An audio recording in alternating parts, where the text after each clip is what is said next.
Bonjour à tous, je suis heureux de vous retrouver pour la suite de ce projet Surveille Prix de Scraper Amazon.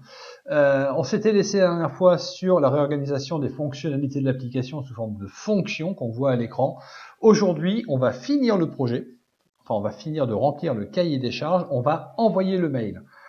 Pour envoyer un mail, il y a quelques petites choses à savoir quand même, c'est qu'il va falloir se connecter à un serveur de mail. En l'occurrence, moi je vais utiliser Gmail pour l'occasion du tuto. C'est pas forcément la boîte principale, mais c'est l'avantage, c'est que c'est très utilisé, qu'on peut créer un compte gratuitement et ça permet de faire des tests gratuitement. Donc on va créer un compte Gmail, enfin j'ai créé un compte Gmail pour les besoins, je vous laisse en créer un s'il y a besoin de votre côté. Créer un compte si vous avez déjà un compte Gmail. Créez quand même un nouveau compte Gmail pour les besoins de ce tutoriel. Je vais vous expliquer pourquoi. Tout à l'heure, quand on va aller voir la boîte, je vais vous montrer qu'il y a une option à activer pour pouvoir envoyer des mails via un script Python. Et cette option dans votre compte Google fait baisser la sécurité de votre compte Google. Donc, utilisez un compte qui n'est pas votre compte principal. Et par pitié, ne mettez pas le même mot de passe que votre boîte principale sur ce compte secondaire. Ce compte secondaire va nous servir à envoyer le mail. Pour les besoins du tout, il va servir également à recevoir le mail, mais sachez que vous pouvez envoyer ce mail sur votre adresse principale. Comme ça, vous pourrez la consulter sur votre téléphone, vous serez prévenu à n'importe quel moment de la journée, par exemple. Donc le but aujourd'hui, c'est de créer une nouvelle fonction qu'on va appeler envoi mail et qui va nous permettre d'envoyer un mail en Python via le serveur Gmail. Alors, hop, on reprend le code là où on l'avait laissé, c'est-à-dire ici, j'ai vu que OBS était derrière. On va le fermer, histoire que ça ne fasse pas tout le temps de l'écho comme ça. Et on y va. On va ici créer une nouvelle fonction qu'on va appeler envoi mail et qui pour l'instant ne va rien faire comme d'habitude. Cette fonction envoi mail, d'ailleurs on va la mettre tout de suite ici. On va lui dire envoie un mail à la classe principale. Je vous rappelle que c'est la classe principale qui va se lancer. Elle va comparer le prix, l'enregistrer et envoyer un mail. Mais avant qu'elle nous envoie un mail, il va falloir comme dire deux, trois petites bricoles. Il va nous falloir plusieurs informations pour envoyer un mail. Alors si vous avez déjà configuré une boîte Gmail ou autre via un logiciel de messagerie comme Thunderbird ou Outlook, vous le savez certainement, il faut un login, un mot de passe, en général l'adresse du serveur, peut-être le port du serveur qu'il faut utiliser et des options des fois qu'il faut cocher comme le TLS, le SSL, plein de choses comme ça. Donc, on sait d'ores et déjà qu'en allant chez Gmail ou chez un autre prestataire pour avoir cette adresse mail, il va falloir qu'on lui donne ce genre d'informations. Donc, on sait déjà qu'il va nous falloir une variable pour le serveur, le port également, qui va être un numérique, un entier. Il va nous falloir un login et il va nous falloir un mot de passe. Voilà, ça, on pose les jalons, on est sûr qu'il va nous falloir tout ça.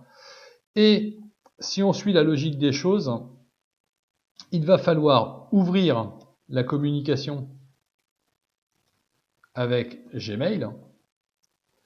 Il va falloir, on va dire, structurer le mail. Il va falloir envoyer le mail. Et enfin, il va falloir fermer la communication. Donc, on va la regarder sur Internet, comme on a l'habitude de faire. Avant toute chose, je vais vous montrer quand même ma boîte de réception. C'est une adresse qui a été créée pour l'occasion, avec un mot de passe que vous allez voir dans le code, mais qui sera changé au moment où la vidéo sera mise en ligne. Ce que je voulais vous montrer surtout, c'était ici, si on vient gérer les paramètres du compte, et qu'on va dans sécurité, ici, si vous souhaitez envoyer des emails via un script de Python, il faut activer l'accès moins sécurisé des applications. Et ça, le problème, c'est que quand c'est activé, ça déverrouille quelques fonctionnalités de votre compte Google qui le rend un peu plus vulnérable. C'est pour ça, impérativement,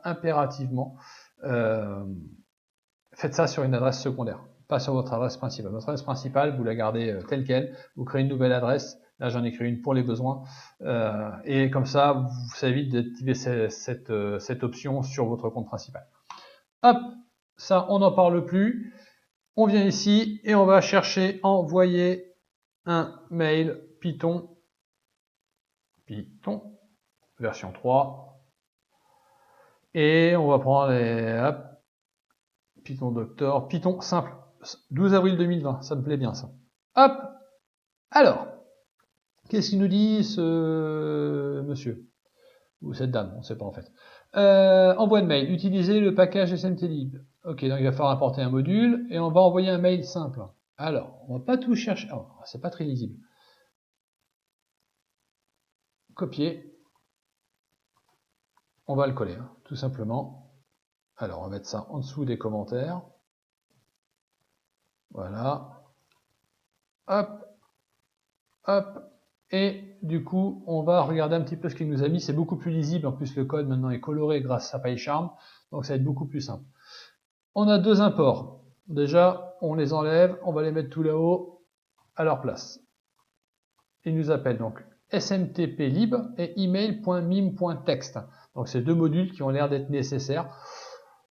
J'ai pas envie qu'on rentre dans les détails, on ira peut-être chercher de la doc si on a besoin, si ça fonctionne pas, peut-être, pourquoi pas, mais pour l'instant, on va se contenter de suivre le petit tuto, un tuto qui suit un tuto, mais c'est comme ça qu'on avance.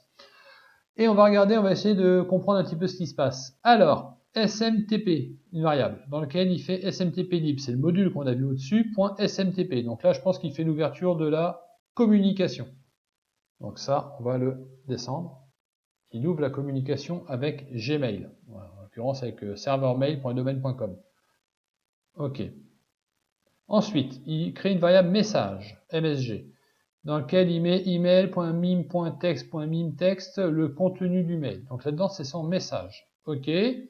Ensuite, dans message, il y a... D'accord, ok, donc message, apparemment, c'est une structure, hein, c'est plus complexe, c'est pas une simple variable. Dedans, il y a un sujet, il y a l'expéditeur, il y a le destinataire, il y a les copies conformes, ok. Et ensuite, il va nous faire un smtp.sendMail, il envoie le mail, sendMail, envoie mail, de l'expéditeur vers les deux destinataires. Ok, donc apparemment ici c'est une liste, donc on peut passer plusieurs destinataires. Et il passe le message, et ensuite il ferme la connexion. Ok, bon, bah ça a l'air assez simple. Ce qu'on va faire, c'est que là-dedans, on va changer, on va mettre la variable serveur. Ici, le contenu du mail, on va écrire ce qu'on a envie d'écrire. Le prix baisse, voilà. Le sujet prix en baisse, on met un peu ce qu'on veut. Hein. Qui c'est qui l'envoie? C'est l'expéditeur. Ah, on n'a pas créé. Bah, on va créer une variable expéditeur. Oui, ça va être utile ça aussi. Hop, allez. Expéditeur égale blanc. Destinataire pour le coup, hein, tant qu'à faire, égale blanc. Et puis bah, c'est tout. Donc, qui c'est qui envoie? On a dit que c'était expéditeur. Qui c'est qui reçoit? On a dit que c'était destinataire. Et la copie conforme, on va la commenter, on n'en a pas besoin. Envoie un mail. Qui? C'est expéditeur qui envoie. Il envoie à destinataire. Alors attention de bien garder les crochets, parce que c'est une liste. Donc même s'il y en a qu'un, il faut le mettre dans une liste d'un seul destinataire. Et le message. Ok. On va remettre ça un peu propre. C'était sur plusieurs lignes, ça me chagrine. Voilà. Et on quitte le SMTP. Par contre, à aucun moment, il ne passe le login et le mot de passe. Non, je pense pas que ça va fonctionner. Alors, on va regarder quand même quelque chose ici. SMTP Gmail. Parce que pour envoyer un mail en SMTP avec Gmail, il faut connaître quand même l'adresse du serveur. Hop, support. Très bien. Utiliser serveur SMTP Gmail. Secure Socket Layer, Transport Layer, c'est le TLS. Alors, on va utiliser le TLS, parce que c'est ce qui marche le mieux en général. L'adresse du serveur, elle est là. Le port TLS, il est ici. OK. Donc, smtp.gmail.com, port 587. smtp.gmail.com, Le login, c'est l'adresse Gmail complète. Donc ce sera test.manu-t'explique-youtube@gmail.com. Le mot de passe, je vous le donne, allez, je suis sympa. YouTube for the win. Ça va être changé, rassurez-vous. L'expéditeur, c'est le même que le login. Hop, d'ailleurs, minuscule, c'est mieux. CTRL-C. Et le destinataire, pour les besoins du test, ce sera le même. Ok, bah c'est pas mal. Serveur, on l'a. Quand est-ce qu'on passe le port? Alors, on cherche Python 3 SMTP lib. SMTP lib. Alors, SMTP host, le serveur, le port. Hop, virgule, port. Prends pas la tête non plus. Et du coup, ce que j'aimerais savoir, Python 3 SMTP Gmail, emails en Python, ok, SMTP lib, SMTP lib, il est local, info SMTP, je m'en moque, est-ce que, ça n'a qu'à sens. Login, password, est-ce qu'il parle de mail de Gmail? J'ai pas l'impression. Il parle des pièces jointes. Ok, on va faire différemment. Ah bah voilà. Python, Gmail, bah c'est clair. SMTP protocol, oui, opening the connection. Server.hello. Secure connection. Hello, start TLS. Ça c'est pas mal. Ok, il y a le SSL aussi. Ok. Authenticating Gmail, blablabla, blablabla. SSL. Alors là, je vois qu'il met un login, Gmail user, Gmail password, il fait le hello, mais il utilise le SSL. Et nous, on veut utiliser le TLS. Donc, il va falloir faire un mix des deux, on a l'habitude maintenant. Hello, start TLS, et je pense que derrière, il va falloir faire le login. On va essayer. Ça va être ici. smtp.hello. smtp.starttls. smtp.login. Login. Mot de passe. Est-ce qu'on a tout? C'est l'impression que ça me laisse. On va laisser un espace, là, une ligne blanche, pour séparer la partie SMTP de la partie email. Par contre, je serais d'avis de faire ça, d'essayer SMTP. Il y a une indentation de trop là. Hop, accept, print, erreur, SMTP. Voilà, au moins on a ça. Parce que ça, c'est quand même, on va appeler le serveur. C'est pas dit que ça fonctionne. Et je serais d'avis également de faire pareil ici.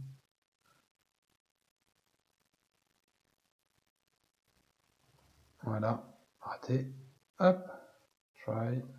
Pour le login, hein. C'est jamais si on se plante. Accept, print, erreur, login, mail. Voilà, login SMTP, pour faire propre. SMTP, voilà. Ouais, c'est quand même un peu plus propre, hein, parce qu'on avait vu que c'est des choses qui peuvent générer énormément d'erreurs, donc ça évite que le programme crache, tout simplement, ce qui n'est pas plus mal. Ok, je vous propose d'essayer. Envoi mail, apparemment on a tout mis, on descend, envoi mail est appelé ici, CTRL SHIFT F10, ah, ligne 96, j'ai fait une bêtise. Accept, mot de passe. Voilà.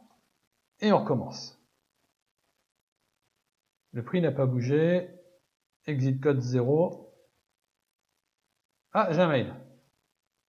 Ça a fonctionné. Ouais, excellent. Excellent. Le prix baisse. Super. Bah, moi, je suis content d'envoyer le mail.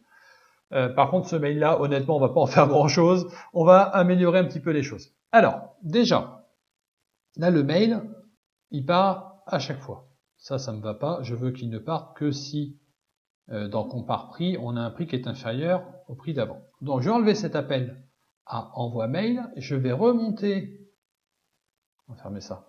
Je vais remonter dans ma fonction compare prix et ici, je vais envoyer le mail. Uniquement si mon prix a baissé.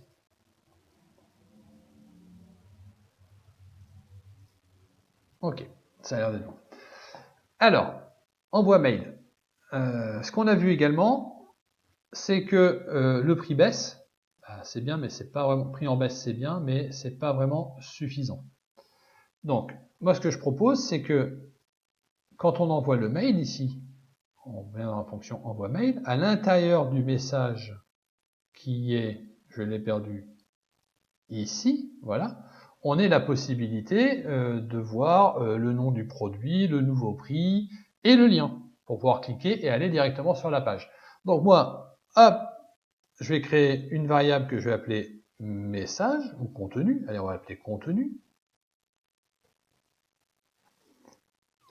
On va créer une chaîne avec 3 guillemets entrants et 3 guillemets sortants qui permet de faire une chaîne sur plusieurs lignes. Et on va mettre un petit U devant qui permet de la coder en Unicode, ce qui permet de mettre des accents. Et ça évitera comme ça qu'on ait des erreurs de caractères un peu bizarres qui s'affichent. Et donc là, le contenu, ça va être vraiment le contenu du mail à proprement parler, c'est-à-dire tout le message qu'on veut passer. Le sujet, on verra après. Le prix baisse. Oh là là là là, ça va très très mal. Hop, le prix baisse pour le produit entrée. Il est annoncé au prix de fonce. Va sur. Et là, on va mettre le lien. Ok, mon contenu, il est bon. Alors, vous avez vu que dans la chaîne, là, j'ai écrit le prix baisse pour le produit, on ne sait pas. Il est annoncé au prix de, on ne sait pas. Fonce, va sur, et là, je vais mettre le lien. Il va falloir que dans cette chaîne, je puisse insérer des informations qui m'intéressent. Pour insérer des informations dans une chaîne, il faut mettre ce qu'on appelle des placeholders, c'est-à-dire on va garder la place des informations qu'on va mettre à l'intérieur de la chaîne. Pour garder la place en Python, on utilise %s. Ce %s, on l'a mis à 3 reprises. Il va falloir que à notre chaîne, on lui dise ce %s là, tu me le remplaces par le nom du produit, ce %s là, tu me le remplaces par le prix du produit, et ce %s là, tu me le remplaces par le lien du produit. Et ici, je veux qu'il y ait marqué euro à la fin. Donc ici, on va lui dire les pourcents, tu vas me les remplacer par le nom du produit, le prix du produit, puis le lien du produit. Là, on s'aperçoit que mes 3 variables, elles sont affichées en rouge. Pourquoi? Parce que ma fonction envoi mail ne sait pas ce que c'est que le nom, ne sait pas ce que c'est que le prix, ne sait pas ce que c'est que le lien. Alors on pourrait dire, ouais, mais le prix, c'est pas compliqué, c'est le dernier prix récupéré. C'est celui-là qui m'intéresse. Donc je vais faire CTRL-C, et je vais mettre là, je vais faire CTRL-V. Et là, bah non, dernier prix récupéré, il sait pas ce que c'est non plus. Ok, bon, peut-être. Le nom, moi, ce qui m'intéresse, c'est d'avoir dans la classe main le nom du produit, qui est ici. Nom du produit simple, je l'ai rajouté. Vous verrez tout de suite pourquoi après. Hop, nom du produit. Ok, donc ici, je vais mettre nom produit. Et vous allez voir que, pareil, il ne connaît pas nom produit, il ne sait pas ce que c'est. Unresolved reference. Pourquoi? Parce qu'en fait, on lui demande de passer des variables ici. Mais on est à l'intérieur de la fonction envoi mail. Et les variables dont on a parlé sont soit dans la classe main, soit dans la fonction compare prix. Par conséquent, la portée de la variable est limitée à la classe main. C'est-à-dire que mon produit n'existe qu'à l'intérieur de la classe main. Il faut donc que ici, à la fonction envoi mail, on lui passe le nom, le prix et le lien qu'on veut envoyer dans le mail. Ça veut dire que ici, si envoi mail attend un nom, un prix et un lien, il faut que compare prix lui donne un nom, un prix et un lien, puisque c'est cette fonction-là qui l'appelle. Le nom, eh bien on ne le connaît pas, puisqu'il est dans la classe mail. Le lien, on ne le connaît pas, il est dans la classe mail. Par contre, le prix, lui, on le connaît, c'est le dernier prix récupéré. Super. Si on veut le nom, si on veut le lien, il faut les passer, dans ce cas, à la fonction compare prix, qui donc, quand elle est appelée à l'intérieur de la classe mail ici, lui dire OK, c'est le nom produit, et c'est l'URL, le lien.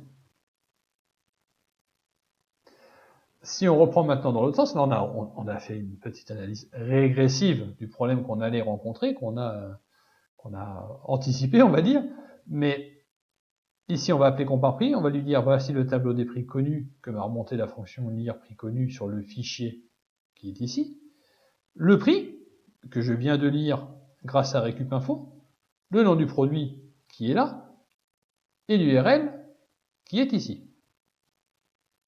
Compare prix. On y retourne. Hop, elle est ici. Prix connu. Hop, hop, hop.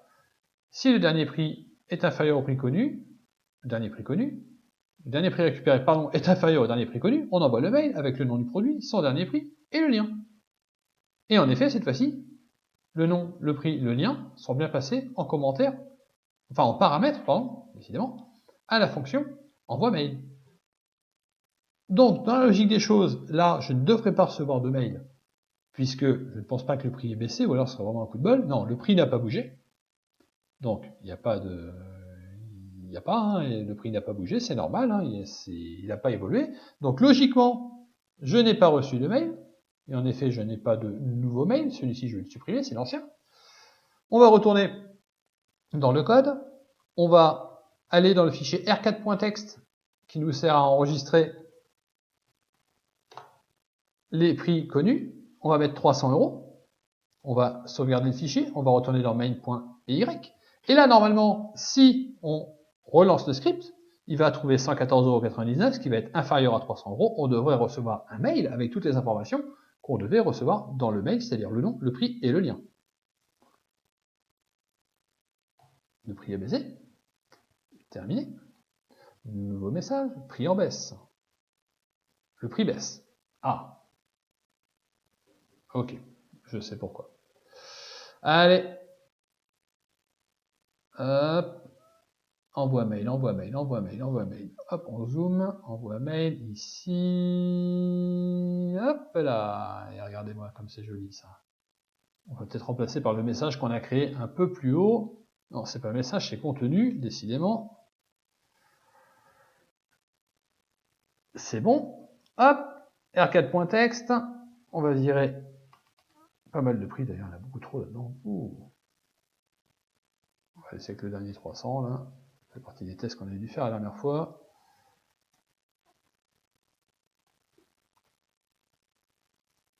CTRL SHIFT F10. Le prix a baissé. Nouveau message. Le prix baisse pour le produit Lasbit. Long. Hein. Il est annoncé au prix de 114,99. Fonce, va sur Amazon, blabla. Je clique. Mission accomplie. Nous avons notre message avec le type de produit et ici le prix et le lien. C'est parfait. J'avais anticipé en préparant la vidéo de mettre un nom de produit simple, un nom de produit plus court tout simplement, Raspberry Pi 4 qui nous permet ici au lieu de passer le nom de produit de passer le nom de produit simple et qui permet donc dans le mail ici au lieu d'avoir toute la description Amazon qui est très très longue d'avoir juste le nom simple. On a décidé ici. Mission accomplie, on a un script qui lorsqu'on le lance compare le dernier prix trouvé sur Amazon avec le dernier prix connu dans un fichier enregistré sur le disque dur, donc on ne perd pas l'information d'une fois sur l'autre. Si le prix a baissé, il nous envoie un mail. Donc on peut dire qu'on a rempli le cahier des charges, notre produit est livrable à notre client, entre guillemets. Il y a beaucoup d'améliorations qu'on peut encore faire sur ce projet. Mais aujourd'hui, je peux dire qu'au bout de 5-6 vidéos, on est arrivé au bout de notre projet d'une manière plutôt élégante, même s'il y a eu pas mal de recherches à faire. Mais voilà, on a fait notre premier projet Python ensemble et vous avez un projet qui est fonctionnel. Pas optimal, mais fonctionnel. Merci à tous d'avoir suivi ce projet, d'avoir développé avec moi ce projet. N'hésitez pas à commenter ce que vous avez aimé ou pas aimé dans les vidéos. Si vous avez des idées pour continuer ce projet, le développer, aller plus loin, j'en avais évoqué quelques-uns dans les vidéos précédentes. N'hésitez pas non plus, mettez un petit pouce, abonnez-vous, donnez-moi votre avis tout simplement, j'en serais ravi. J'ai mis dans la description un lien vers le produit sur Amazon, c'est un lien qui est affilié. Si vous cliquez dessus et que vous faites un achat sur Amazon quel qu'il soit, la chaîne, moi en l'occurrence, je reçois une commission tout simplement sur votre achat. Vous, ça ne change pas le prix d'achat, par contre ça permet de financer la chaîne et d'investir dans un petit peu de matériel pour vous faire des vidéos à chaque fois de meilleure qualité. Ça peut être pour le son, ça peut être pour l'image, ça peut être pour des logiciels. N'hésitez pas également, si vous avez des sujets que vous souhaitez aborder en Python ou d'autres langages dans la programmation en général, tout ce qui est développement informatique, n'hésitez pas à poser vos questions dans les commentaires. J'y jetterai un œil et j'y répondrai avec grand plaisir. Merci à tous de m'avoir suivi. On se retrouve très bientôt pour un nouveau projet ou pour l'amélioration de celui-ci ou pour des tutoriels peut-être ponctuels. À très bientôt. Merci beaucoup.